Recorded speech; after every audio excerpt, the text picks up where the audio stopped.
Mandé TV filɛbaw farafina ani farajɛla Mali kɔnɔ Mali kɔ kan an bɛ aw bɛɛ lajɛlen fo k'aw bɛɛ lajɛlen waleɲuman dɔn aw mun bɛ an lajɛ tɛnɛn su o tɛnɛn su ka dugu jɛ tarata la an bɛ aw bɛɛ fo k'aw bɛɛ lajɛlen waleɲuman dɔn k'aw dansɔgɔ ko aw ni ko nin waati nin y'aw ka komagnaga bulon sigi wagati n y'a fɔ aw ye k'a fɔ sanga ani waati an bɛ ngɔni dumanw yira aw la i n'a fɔ an bɛ se ka invité dɔw lana minnu bɛna baro kɛ fɛn caman kan an ka belebele dɔw bɛ an bolokɔrɔ bi ni maa t'u kofɔ maa ye tugun ni o de ye Djiguiya bulon ye an ka wele ser'u ma tilegan in na o nana an ka wele kan o nana jaabi nka an bɛ fɛɛrɛ kɛ ka kuma galama ɲɛsin u yɛrɛ ma u k'u yɛrɛ fɔ maaw ye u ye min ye u k'o fɔ aw ye an ka sɔrɔ ka don an ka bi jɛmukan ale kɔnɔna na an b'a fɔlɔ an mɔyan fan fɛ n'o ye Lamini Siribe an bɛ foli ɲɛsin a ma karamɔgɔ dansɔgɔ karamɔgɔ i ni ko baasi t'i la kɔni an b'a la tan denbaya dun baasi foyi tɛ an b'a i yɛrɛ dun baasi foyi t'an na an bɛ don yanni an ka don kuma kɔnɔ an bɛ ala barikada ka kira barikada k'an faw barikada k'an baw barikada o tɛmɛnen kɔ ka yafa kɛ deli mɔgɔw fɛ kuma ka gɛlɛn n'an donna min gasi la fili don ka foli lase Mandé télé filɛbaga ni Mandé télé mɔgɔw bɛɛ ma ne ye Lamini Siribe ye ne ye association Djiguiya bulon secrétaire administratif ye i dansɔgɔ ani ko cɛ bɛ ko min na muso fana ka ɲi o ko ɲɛ ma donc an ka belebele wɛrɛ bɛ an kɛrɛfɛ n'o bɛ an kɛnɛya fanfɛ bolo fɛ n bɛɛ lajɛlen b'a dɔn Mari la donc karamɔgɔ Mari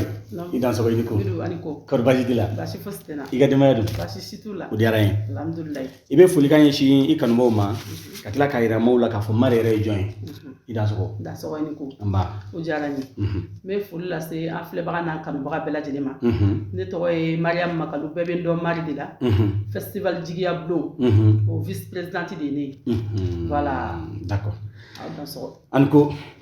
i n'a fɔ u bɔra ka u yɛrɛ cogoya ɲɛfɔ aw kelenna bɛɛ lajɛlen ye cogo min na n hakili la k'a fɔ fɛn bɛ k'an lajɛ nin wagati la donc bɛɛ lajɛlen ye faamuyaba sɔrɔ nin yiraliw la donc an bɛna karamɔgɔ Lamini fanfɛla la an ɲɛ b'a la k'a fɔ festival donso ngɔni a bolodalen don a tako 7nan o bolodalen don ne ko Djiguiya bulon yɛrɛ mun de don karamɔgɔ i dansɔgɔ i ni ko Djiguiya bulon ye association de ye mais yanni Djiguiya bulon ka kɛ association ye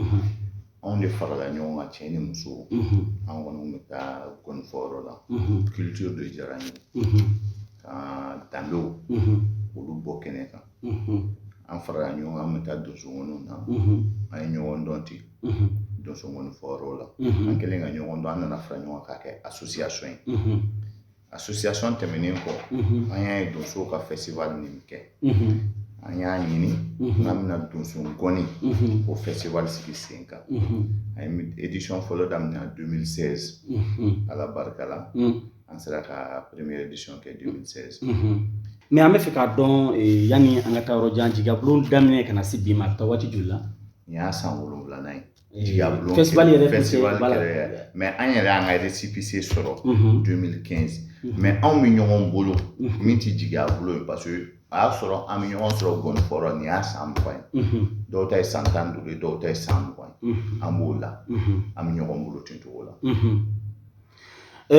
hakili la k'a fɔ mɔgɔw ye faamuya sɔrɔ i ka nin kumakan in na donc an bɛna ɲininkali wɛrɛ min k'i la sisan munna an ka culture kɔnɔ bala bɛ yen jɛmɛw bɛ yen didari bɛ yen buru bɛ yen munna aw ye nin bɛɛ to yen ka festival donso ngɔni ka nin initiative ta ka nin kɛ aw yɛrɛ ye tan an bɛ don kɔrɔfɔ diyara n ye an ye nin initiative sɔrɔ cogo min na parce que anw y'a ye donsow ni donsongɔnifɔlaw a kɛra an t'a fɔ bolo kɔfɛ fɛn don mais a bilala kɛrɛfɛ dɔɔnin mɔgɔw bɛ ka ɲinɛ a kɔ fɔlɔ na fɔlɔ ni 22 tun bɛ se mɔgɔw tun bɛ nisɔndiya donsongɔni ni fɛnw tun bɛ jouer a kɔnɔna mais bi o dabilala donsongɔni yɛrɛ bɛ ka commencer ka tunu ani donso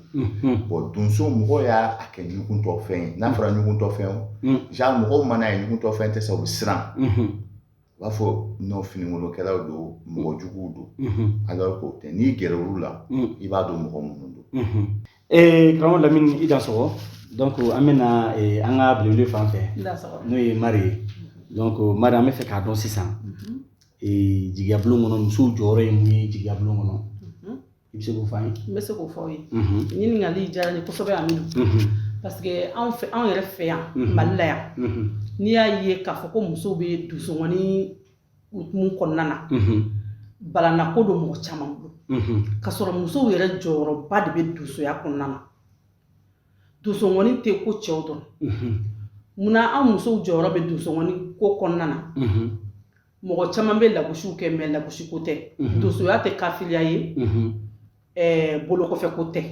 donsoya ye fɛn min ye kalikanw de don tilennenya ani yɛrɛ dɔn parce que n'i y'a ye an fɛ yan Mali la yan dugu caman bɛ yen donsow de y'a sigi donc olu man ka kɛ ko bolo kɔfɛ ko ye ko n'i y'a mɛn ko cɛba o cɛba ko musoba dɔ de b'a kɔfɛ donc musow jɔyɔrɔba de bɛ dusukɔni ko kɔnɔna na. An bɛ to halisa e ka fanfɛla in na donc an ɲɛ b'a la san o san ngɔnɔfɔlaba 3 de bɛ jamana in kɔnɔ minnu bɛ yen n'u ka kɔrɔ bi dɔɔni presque ka tɛmɛ ngɔnɔfɔla caman kan donc munna ni ngɔnɔfɔlaba 3 in a bɛ ninnu de choisi san o san. N'i y'a jateminɛ maakɔrɔbaya de ka ɲi ko caman ye olu de ye kɔrɔbalenw ye olu de ye ɲɛmɔgɔw ye donc olu dɔrɔn tɛ festival in kɛbaga ye dɛ mais an bɛ festival in tila su 3 de ni ɲɔgɔn cɛ donc o su 3 ni ɲɔgɔn cɛ o ɲanamayali an b'olu bɛɛ de kelen kelen ta o kɛ ka su kelen kelen kɛ ka gɔnifɔla denmisɛnnin wɛrɛ minnu bɛ yen k'olu fara u kan olu tila u ni ɲɔgɔn cɛ u bɛ su ɲanamaya u ni ɲɔgɔn cɛ parce que ko fosi mɔgɔkɔrɔnta man di voilà o de y'a to an bɛ nin cɛ 3 saran yɔrɔ su fɔlɔ san o san ka an ye festival daminɛ an bɛ su fɔlɔ bonya di ale ma ka denmisɛnnin dɔw tugu ale la o bɛ kɛ ka su fɔlɔ kɛ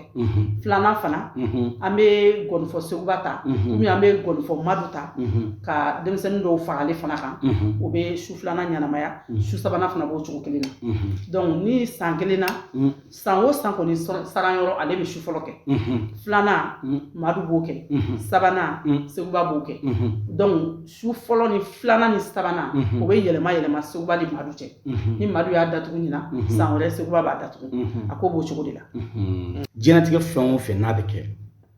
f'a k'a sɔrɔ i bolo bila i poche la dɛmɛko ta fanfɛla la yala dɛmɛbagaw bɛ aw la ni jamukan ni festival la wa ou bien aw yɛrɛ de bɛ wari bɔ aw yɛrɛ kun ka ni festival organiser. O diyara n ye Amidu an bɛ ni lajɛba min organiser san o san n'o ye festival dusukɔni ye dɛmɛbagaw b'an na mais an dɛmɛbaga fɔlɔ y'an yɛrɛw de ye awɔ parce que cɛbɔ dan ye yɛrɛbɔ de ye siga t'a la o ye tiɲɛ ye anw yɛrɛ association in kɔnɔ cɛ b'a la muso b'a la donc an kelen kelenna bɛɛ lajɛlen bɛ 18,8 de sara awɔ an bɛ 18,8 de b'an yɛrɛ poche kɔnɔ k'a di o y'an yɛrɛ ka jɔyɔrɔ ye an ka festival ko la dɛmɛbaajɛkulu camanba de b'an bolo o y'an ka président d'honneur ye dɔnnikɛla fɛn fɛn bɛ Mali kɔnɔ ani Mali kɔkan soma b'o la mori b'o la jinɛtigi b'o la dɔnni dunge kelen kelenna fɛn fɛn bɛ Mali kɔnɔ an fɛ yan ani Mali kɔkan nin bɛɛ lajɛlen bɛ anw dɛmɛ ni festival ko in na parce que an bɛ carte dɔ dilan ko président d'honneur o président d'honneur o kelen kelenna olu bɛɛ bɛ 10,000 di an ma la ko ka an boloma fara ni festival ko in na an bɛ dɛmɛ ɲini jamana fana fɛ kuma dɔ ministère bɛ dɛmɛ k'an ye mais kuma dɔ an bɛ wagati min na sisan an ma dɛmɛ sɔrɔ an kanubaga minnu fana bɛ yen n'olu tɛ donso ye u tɛ somaw ye moriw tɛ mais donsokɔni yɛrɛ kanu b'olu la culture malienne yɛrɛ kanu b'olu la olu fana b'an dɛmɛ nin ko in kɔnɔ kosɛbɛ. mais welewelema jumɛn de bɛ aw bolo ka ɲɛsin an lajɛbaaw ma.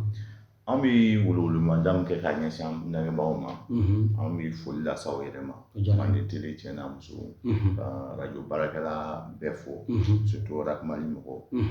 k'a fɔ mɔgɔw ye u ka n'an ka jɛ soma fara donso jinɛtigi mɔgɔ min tɛ nin si la an ka festival in kɛ ɲɔgɔn fɛ an ka festival fana différence ni tɔw ta ye min ye fu don mɔgɔw kana a bɛ kɛ palais de la culture la esplanade sanfɛ o de bɛ n bolo ka ɲɛsin n'Ala sɔnna. Karamɔgɔ Mari i ka jamukan bi jamukan kɔnɔ i ka kumakan laban n'i ka folikan laban b'i bolo ani welewelema min b'i fɛ ka ɲɛsin an filɛbaw ma kɛrɛnkɛrɛnla minnu bɛna bɔ ka taa festival di an bolo